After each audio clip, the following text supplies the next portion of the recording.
کھانا کس نے بھیجا؟ ایک دل گداز واقعہ۔ امام قرطبی فرماتے ہیں کہ قبیلہ اشعریین کے لوگ جب ہجرت کر کے مدینہ منورہ پہنچے تو ان کا تمام سامان جو کھانے پینے کا تھا ختم ہو چکا تھا۔ چنانچہ انہوں نے اپنا ایک آدمی رسول اللہ صلی اللہ علیہ وسلم کی خدمت میں بھیجا کہ ہمارے کھانے پینے کا کوئی انتظام کیا جائے۔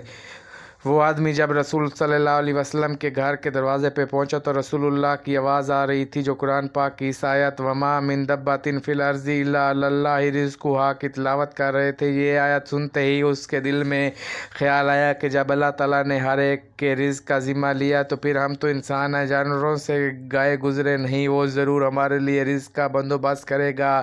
وہ وہیں سے واپس آ گیا اور رسول صلی اللہ علیہ وسلم کو کچھ نہیں بتایا۔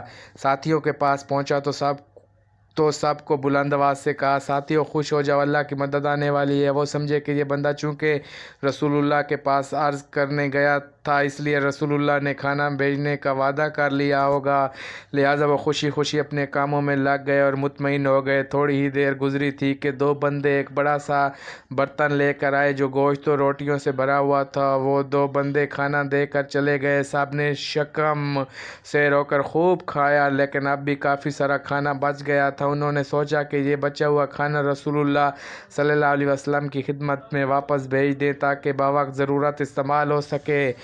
دو آدمی کھانا لے کر نبی کریم کی خدمت میں حاضر ہوئے اور کہا، یا رسول اللہ، آپ کا بھیجا ہوا کھانا بہت مزیدار تھا۔ رسول صلی اللہ علیہ وسلم نے جب سنا تو فرمایا کہ میں نے تو کوئی کھانا نہیں بھیجا تھا۔ ایک بندے نے کہا، یا رسول اللہ، ہم بہت بھوکے تھے، ہم نے بھوک کی حالت میں آپ کی طرف اپنا بندہ بھیجا تاکہ ہمیں تھوڑا کھانا عنایت فرمائے۔ اتنے میں وہ بندہ بھی آیا تو اس نے کہا، یا رسول صلی اللہ علیہ وسلم، جب میں آیا تو آپ قرآن پاک کی آیت وَمَا مِن دَابَّةٍ فِي الْأَرْضِ إِلَّا عَلَى اللَّهِ رِزْقُهَا پڑھ رہے تھے، لہٰذا میں نے سوچا کہ جو ذات جانوروں کے رزق کی ذمہ داری اٹھا رہی ہے وہ ذات ہمارے بھی ذمہ دار ہے، اس لیے میں آپ کو کچھ بتائے بغیر چلا گیا۔ تب رسول صلی اللہ علیہ وسلم مسکرائے اور فرمایا، یہ رزق میں نے نہیں بلکہ اس پروردگار نے بھیجا تھا جو ہر شے کے رزق کا ذمہ دار ہے۔ اللہ تبارک و تعالیٰ سے دعا ہے کہ اللہ تعالیٰ اپنے خزانوں میں سے ہمیں حلال رزق عطا فرمائے۔ آمین ثم